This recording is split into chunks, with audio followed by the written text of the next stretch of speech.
একটা চাঁদ, সাথে ফুলের দোকান, অসম্ভব সুন্দর, সাথে লাল লাল শাড়ি,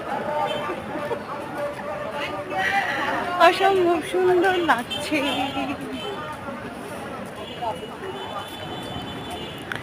শাহবাগ মোড় ফুলের জন্য বিখ্যাত। যাচ্ছি কোথায়? রমনা পার্কে। তো শাহবাগ মোড় হয়ে যাচ্ছিলাম, সুন্দর ফুল,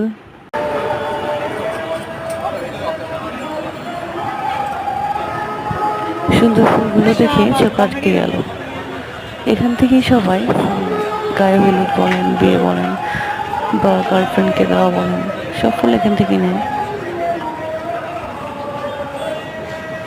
তো সেই ফুলের সৌন্দর্য, সেই ফুলের ঘ্রাণ নিতে নিতে রমনার দিকে চলে যাচ্ছে। কার কার কোন ফুল পছন্দ কমেন্ট করে জানান।